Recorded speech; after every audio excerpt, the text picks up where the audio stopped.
Israel ও যুক্তরাষ্ট্রের আগ্রাসনের জেরে কৌশলগতভাবে গুরুত্বপূর্ণ হরমুজ প্রণালী বন্ধ করে দিয়েছেন ইরান। তেহরানের হুঁশিয়ারি, এই পথ দিয়ে কোনো জাহাজ চলাচলের চেষ্টা করলে তা হামলার শিকার হতে পারে।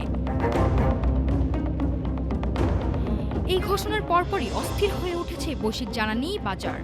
মধ্যপ্রাচ্য থেকে চীনে অপরিশোধিত তেল বহনে সুপার ট্যাঙ্কার ভাড়া পৌঁছেছে রেকর্ড উচ্চতায়। লন্ডন স্টক এক্সচেঞ্জ গ্রুপ জানিয়েছে ভাড়া $4 লাখ ছাড়িয়েছে, যা এক সপ্তাহ আগের তুলনায় প্রায় দ্বিগুণ। 2 মিলিয়ন ব্যারেল তেল বহনক্ষম VLCC জাহাজগুলো বাড়তি ঝুঁকির কারণে দিচ্ছে অতিরিক্ত প্রিমিয়াম। যুদ্ধঝুঁকি বিমাও বেড়েছে কয়েক গুণ।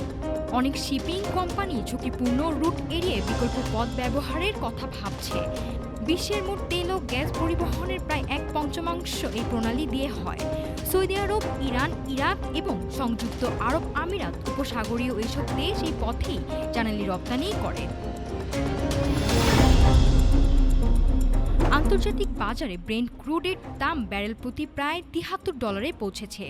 বিনিয়োগ প্রতিষ্ঠান গোল্ডম্যান স্যাক্স সতর্ক করছে, অবরোধ দীর্ঘ হলে দাম $100 ছাড়াতে পারে। চীন, ভারত, জাপান ও দক্ষিণ কোরিয়া উপসাগরীয় তেলের ওপর নির্ভরশীল দেশগুলো পড়তে পারে বড় সংকটে। বাড়তে পারে উৎপাদন ব্যয়, যা বাড়তে পারে ভোক্তাদের। হরমুজ প্রণালী বন্ধ থাকা মানে শুধু তেলের দাম বৃদ্ধি নয়, এর প্রভাব পড়বে বৈশ্বিক বাণিজ্যের প্রতিটি স্তরে। বিশ্লেষকরা বলছেন, দ্রুত কূটনৈতিক সমাধান না এলে বিশ্ব অর্থনীতি নতুন করে মুদ্রাস্ফীতির চাপে পড়তে পারে।